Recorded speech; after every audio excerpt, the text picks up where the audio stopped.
Hello Libra, let's dive into your 2024 overview. We are going into each and every month, so you might want to save this one and come back to it throughout the year. But overall, your energy for the year is the Four of Cups, so it's really giving a sense of like apathy. And to clarify that, it actually brought up the confidence card. So in some way, I see that you're doubting that what you're wanting 2024 to be might not actually happen. You're like, I think I've been aiming too high. I think I've been asking for too much. I'm hearing like, I'm not enough. I don't deserve it. Wow, Libra. So not your vibe, okay? We're going to change that. We're going to change that. It actually feels like a bit of longing for something that feels out of reach. But you've got a lot of major arcana. You've got a lot of movement going on this year. So let's get into it. You start the year off in January. There feels like there is divine connection here and divine timing. Now that could have to do with love, or it could have to do with you actually connecting with spirit more, you trusting your third eye, your crown, what comes through. You might be meditating more. Maybe you're trying to develop a practice. Okay, since you are in that longing energy, you're trying to develop a practice that will see you through to support you better for 2024, especially if you don't want to rely on tarot, okay? Especially if you really felt over everything that happened in 2023 and you're like, no, I need to equip myself better. If you haven't thought of that yet, maybe this is a sign to, take that up and to actually start practicing trusting and working with your own intuition, whether that is through journaling. I've got some prompts on my Etsy store as well. Or whether that is through meditation, yoga, grounding yourself in nature. It just feels really good. But it does also feel like you might not be telling everyone about this because it's private. This is something that you kind of want to test the waters on first. And I do see that happening still in February. And if you are, in the dating scene in February, if you're like, okay, I don't want to spend Valentine's alone.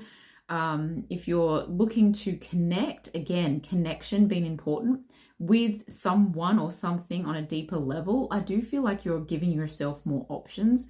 You're opening, it's appearing like a road opener. So you could be doing a road opener spell, but it feels more like you're opening up avenues. So whether that is getting on an app or, connecting with a new community, just be careful that not every single person is someone who has baggage and is going to treat you like the last person, but also not every single person has good intentions for us. And this is just kind of saying, protect your big, beautiful heart, but keep it very open, because keep it open for you first. That's how it comes across. Okay, in March, I see that you are really working on your manifestations when it comes to your coin. And again, a sense of connection and collaboration. So perhaps in some way you realize that community is everything in 2024. And that word of mouth is very important here.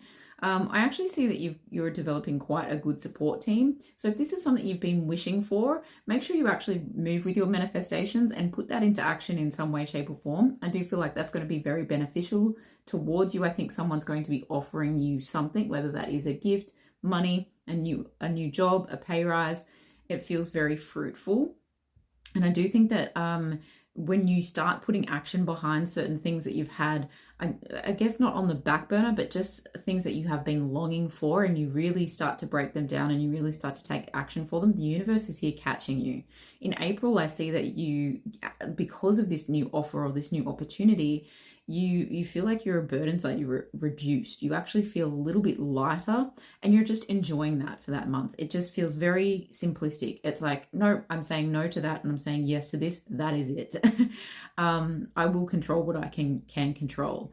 And no wonder you maybe intuitively feel that way in April, because in May, it's like, wow, all systems go. You have something that feels very life-changing happening. It could be a life-changing new direction. You've got the Wheel of Fortune and the Fool card here, and it feels like, okay, this thing happens and now I've got to come up with a plan. So you're very busy capitalizing on some good luck, some good fortune, some good karma, and also capitalizing on the fact that you in that moment felt fired up about whatever it is enough, whether it's movement again to a new location or a new home, or whether it's acting on a passionate encounter in a big way though. So it feels like really doing something, maybe not so much outside your comfort zone, but it just feels like something that, oh, this could be something. Like this could really go somewhere. I see you shooting your shot and really having a crack, as we would say in Australia, having a crack at that. So it feels super pivotal. Okay, May feels pivotal. June, I feel like you've got a bit of a come down. You're like, whoa, that was a lot. Okay, just give me a second. I've got to like get my ish together. Okay, you've still got the energy, but you're realizing that in order for it to be sustainable, you actually have to kind of draw it back a little bit. And it's good. It's a good thing that you came up with a plan in May, because in June, it might just be a little bit of a retreat. Okay, maybe you've got a holiday planned and you actually are going to like some Balinese retreat or something like that.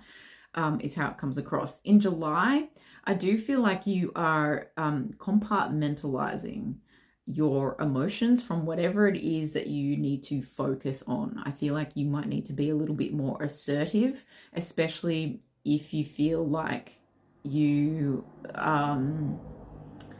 got worn out or burnt out.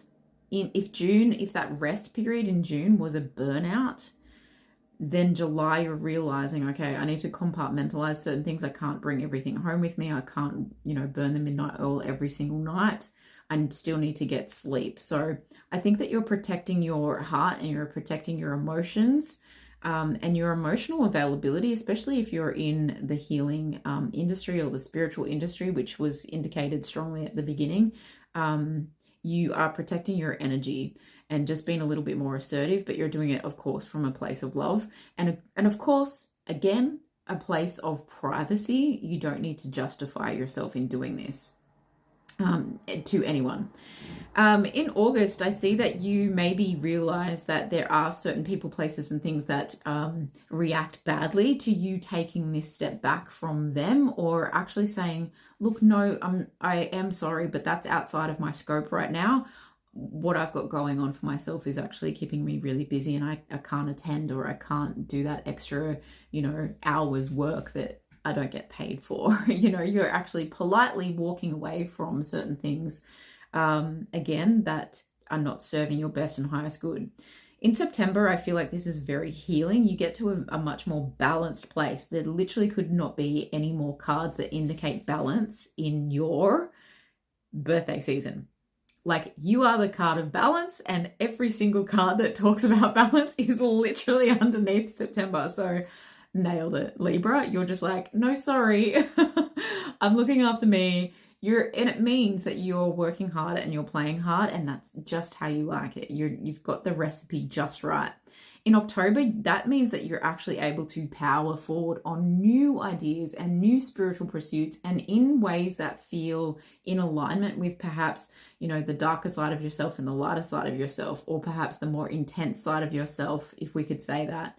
Versus the more playful and spontaneous side of yourself. So I feel like you might again be traveling or moving a situation forward. Whatever that situation is for you is going to be different for everyone. Take it how it resonates. Love, work, money, travel, home, etc.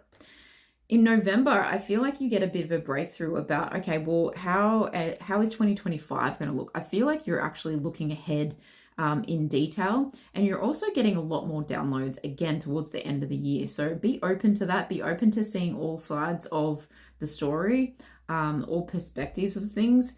Be okay with taking a little break, because I think that when you take breaks, Libra, you actually get a lot of new ideas. You get a lot of good communication, and especially communication from spirit working in your life. So that feels really good. In December, don't overthink things, okay? Especially if you feel like you should still be working hard, okay? And if there is certain things that you're like, oh, well, I achieved all of this, but I didn't achieve X, Y, and Z, just remember that you achieved balance, and that in itself is epic.